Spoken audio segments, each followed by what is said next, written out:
ఉంటుంది? వాటర్ ఎక్కువగా సాల్ట్ ఉండడం వల్ల అది బ్లూ కలర్ అనేది ఫామ్ అనేది జరుగుతుంది. అక్కడ లైట్ అనేది ఆ సముద్రం పైన పడడం వల్ల ఆ రిఫ్లెక్షన్ అనేది జరిగింది. మీకు రైన్ సర్కిల్ తెలుసా? ఎట్లా ఏర్పడుతుందమ్మా వాటర్ అనేది? మేఘాలు ఎట్లా ఏర్పడతాయి?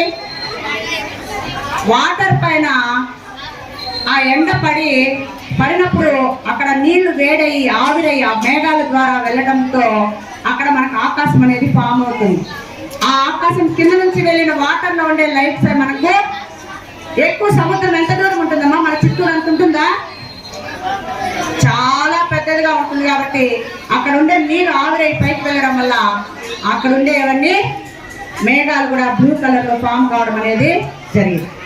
ఇప్పుడు మీరు ఎంత హాస్పిటల్కి వెళ్తే మీకు తెలుసా, చిన్న ఆపరేషన్ కూడా లేకుండా చిన్న లైట్ అమ్మా, ఇంత లైట్ కడుపులో పంపించి నీకు ఏ బాడీ పార్ట్ పనిచేయలేదు, నీకు ఎక్కడ ఏ బాడీ పార్ట్ ఎక్కడ ఏది ప్రాబ్లంగా ఉందని శరీరం మొత్తాన్ని చిన్న లైట్ పైప్ ద్వారా పంపించి కనుక్కుంటున్నారు.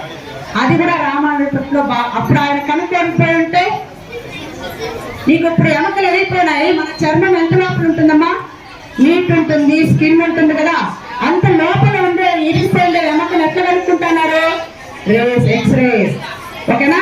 మన శరీరాన్ని అక్కడ పడుకోబెట్టేసి దానిపైన లైట్ అది చర్మం ద్వారా వెళ్ళి ఎక్కడైతే మనకు బోన్ ఇరిగింటుందో అది ఫోటో లాగా తీసి మనకు ఇస్తుంది, ఈ పార్ట్ ఇరిగిందని.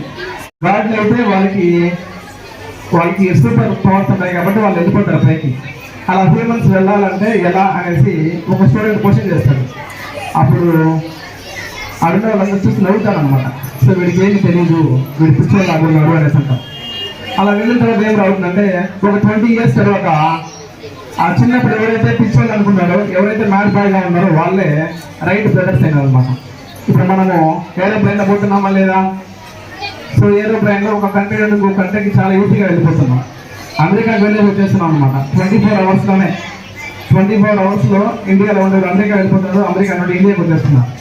ఎందుకంటే అప్పుడు రైట్ బ్రదర్స్ కనుక్కున్నారు కాబట్టి. అదేవిధంగా మనకి చాలామంది అప్డేట్ చేస్తూ ఉంటాం.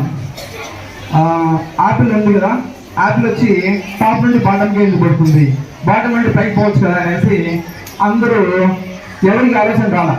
కానీ ఐజాక్ న్యూటన్కి మాత్రం వచ్చింది. ఐజాక్ న్యూటన్కి వచ్చిందంటే ఆ రోజే రాలేదు ఆయనకి.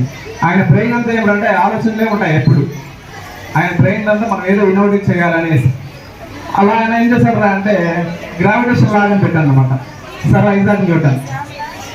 అదేవిధంగా మనకి ఇండియాలో జగదీష్ చంద్రబోస్ చేస్తారు మనకి. సో జగదీష్ చంద్రబోస్ ఏం చేశారా అంటే సిస్మాలజీ గురించి ఎక్స్ప్లెయిన్ చేశారు అనమాట.